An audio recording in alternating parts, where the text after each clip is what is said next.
first to go. Let's continue our conversation about this controversy with our Pentagon correspondent, Barbara Starr, our senior political analyst, Gloria Borger, and our senior congressional correspondent, Dana Bash. Barbara, a lot I want to get to, but first I just wanted you to take us through what had to be a dark and interesting day at the Pentagon. You know, I think people's jaws dropped to the floor early this morning, and they haven't really picked up off the floor since. As I've been saying throughout the day, the most polite way you can describe any of this is, what the heck? What was Stan McChrystal thinking, allowing Rolling Stone into his inner circle? It might be an innovative media strategy, but it wasn't likely to be very successful. One of the things the general never wants to do, John, is cause the President of the United States a problem, and he has caused Barack Obama one very big problem, and tomorrow will be the day we find out how it all sorts out. It will be the day. And let's listen to a little bit of the White House briefing, because Robert Gibbs was up at the podium and a familiar question kept coming. How can the president keep someone in his job who offers that level of insubordination? Does he plan to fire him? Does the president consider the remarks in the story from General McChrystal and his aides insubordination? It's an interesting point, because I was having a conversation, and Barbara, I know you could jump on this as well, because you know it so much better than I do, with someone in the military who said, look, you people, you civilians, insubordination means one thing to you. It means something very different to us, because it is part of their military code. So I just want to show the definition of insubordinate conduct. Treats with contempt or is disrespectful in language or deportment towards a warrant officer, non-commissioned officer, or petty officer, while such officer is in the execution of his office, shall be punished as a court-martial may direct. And elsewhere in the military code, there are other references, Barbara, that if you are insubordinate to the president or the vice president, you can have a court-martial as well. Look, Stan McChrystal is not going to be court-martialed. The worst, and pretty bad if it happens, is he will be asked to resign. If he stays, the people that may next be shown the door, however, are going to be some of his senior staff.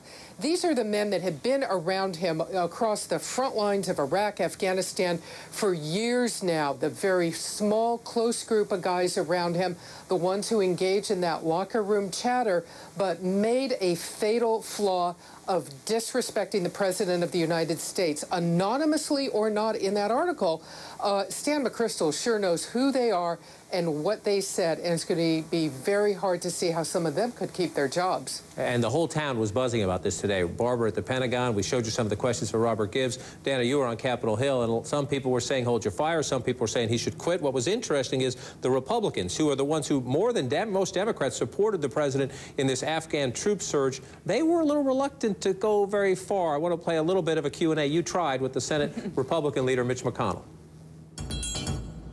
And I hope we can keep our eye on the ball here, which is to win in Afghanistan and not get diverted off of that onto these other issues that seem to have developed. Senator, you're suggesting by saying that you want the president to think twice before firing the man in charge of that. Well, what I'm suggesting, Dana, is that no matter how many different ways you ask the question, I'm going to give you the same answer. So some Democrats were willing to say, fire him. Others were willing to say, let's wait for the meeting. Senator McConnell, I just promoted him, I think, was saying, oh, go away.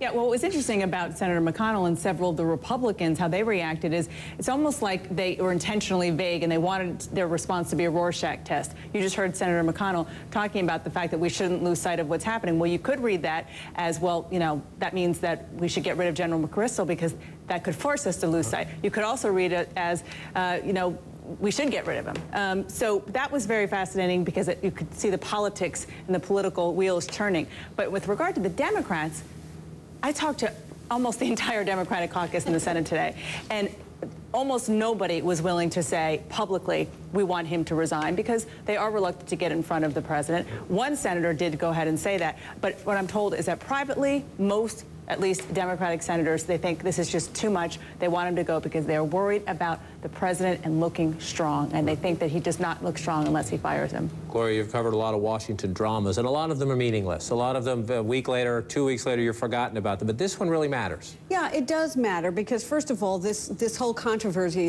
is really not worthy of the risk that the troops are taking on the ground right now. And that's what this story is about. And what the president was saying today is that that the United States cannot afford to have any ambiguity in its policy. And the question I have as a political journalist is this symptomatic of something that's going on behind the scenes about our policy in Afghanistan? Is there a division right now between those who are saying, okay, we're going to start the drawdown in July 2011, and those, perhaps General McChrystal, saying, you know what, maybe we have to come back to the table and reevaluate that. So what the president's going to say to him tomorrow is, are you on board with this policy? This is my policy, and by the way, this was the policy you advocated. But Barbara, you know this general. Which is it? Is this he's blowing off steam, made a big mistake, maybe his ego or his mouth, he tripped over his ego or his mouth, or is this him airing a fundamental policy disagreement with the civilians all the way up to the White House? You know, I take it first and foremost a terrible mistake by McChrystal, terrible judgment. Goodness knows what on earth he was thinking. But there is an underlying issue here. One of the things not really discussed fully today was the part of this article where McChrystal goes down into southern Afghanistan, meets with some troops who have taken a lot of hits, a lot of casualties. He tries to explain counterinsurgency to them and why he's asked them to fight the way he is, basically with one hand tied behind their back, and they just stare at him. The way the article recounts it, the way the author recounts it, basically they don't applaud him. He gets up and leaves, and that's it.